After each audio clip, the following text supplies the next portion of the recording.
एक बार मेरी एक बात मान के देखो, समस्त बुराइयां जीवन की समाप्त हो जाएंगी। हर कर्म ईश्वर को समर्पित कर दो। मैं फिर कह रहा हूं बच्चों, आपकी जो तमाम समस्याएं हैं कि गुरुजी न चाहते हुए भी मुझसे ये हो जाता है, बाद में बड़ा गिल्ट होता है। जितने गिल्ट वाले काम हैं जो आपसे हो जाते हैं, गुरुजी न चाहते हुए मुझे ईर्ष्या पैदा हो जाती है, गुरुजी न चाहते हुए मैं ऐसा कर बैठता हूँ, न चाहते हुए मैं दूसरों को नुकसान पहुँचाने की कामना करता हूँ, न चाहते हुए मैं अपने शरीर का दुरुपयोग करता हूँ जैसे हस्तमैथुन आदि है। गुरुजी न चाहते हुए मैं दोस्तों के साथ घूमने चला जाता हूँ, न चाहते हुए भी मैं शराब पी लेता हूँ, न चाहते हुए मैं ये कर लेता हूँ वो कर लेता हूँ। जैसे सीसीटीवी लगा होता है तो हम सतर्क रहते हैं, कोई गलत काम नहीं करते, पकड़े जाएंगे। ईश्वर का सीसीटीवी तो शाश्वत काल से लगा हुआ है। एक बार ये कल्पना करिए कि हर काम आप ईश्वर को समर्पित करके कर रहे हैं। आपके मन में चोरी करने की इच्छा होती है कि दोस्त के पास ये बड़ी अच्छी चीज़ें रखी हुई है, कोई देख भी नहीं रहा, चलो उठा लेते हैं। हे ईश्वर, मैं ये चोरी आपके लिए कर रहा हूँ, तो आपका मन खुद ही नहीं करेगा चोरी करने का।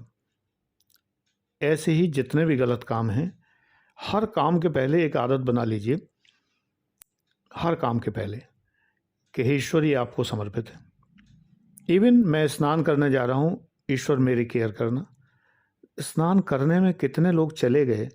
अभी कल एक बच्चा गैस गीज़र से स्नान करते समय गैस लीक करने की वजह से उसके प्राण चले गए, परिचितों में से था। स्नान करना भी एक क्रिया है जब आप संसार से कटे हुए होते हैं। ईश्वर को समर्पित तो सारी क्रियाएं होनी चाहिए। हे ईश्वर, मैं वहाँ जा रहा हूँ, मैं यात्रा में जा रहा हूँ, मेरा ध्यान रखना, टेक केयर ऑफ मी। बचपन में मुझे माता पिता प्रार्थना करवाया करते थे सोते समय, और सबका नाम ले लेके कहते थे उनका ध्यान रखना, उनका ध्यान रखना, हे भगवान उनका ध्यान रखना। फिर आखिर में कहते थे मेरा ध्यान तो आप रखेंगे ही। ये प्रार्थना रोज़ मैंने की है, हिंदी में ही, ऐसे ही साधारण भाषा में, हाथ जोड़ के बैठ के बिस्तर पर सोने के पहले ये प्रार्थना किया करते थे। चलिए, आप सोने के पहले का रिचुअल ना करिए, लेकिन हर काम को अपने मन में एक बार समर्पित कर लीजिए। मैं पढ़ने जा रहा हूँ, ईश्वर मेरा ध्यान रखना, मैं आपके हवाले हूँ, मैं आपकी शरण में हूँ। अपना सेंटेंस गढ़ लीजिए खुद। मैं तो बस इतना कहता हूँ, मैं स्वयं, हे ईश्वर, बस इतना काफ़ी। हे ईश्वर,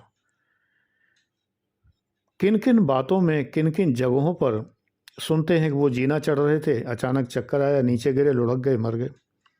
फलाने वो ऐसा कर रहे थे, ये हुआ, वो हुआ, वो हुआ। हर क्षण मृत्यु और दुर्भाग्य घात लगाए बैठे हैं।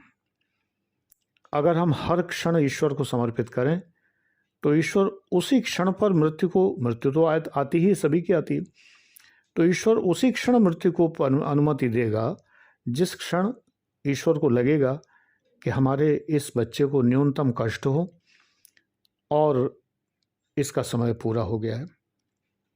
अकाल मृत्यु जिसे कहते हैं, इनसे बचने के लिए महामृत्युंजय मंत्र पढ़ते हैं लोग, सब कुछ करते हैं। सबसे बड़ा महामृत्युंजय मंत्र है, हर क्षण ईश्वर को समर्पित कर दीजिए। गलत काम होते हैं, इसी का परिणाम मिलता है। गलत कार्य न किए जाएं। सीसीटीवी लगा हुआ है, बस ये ध्यान रखिए।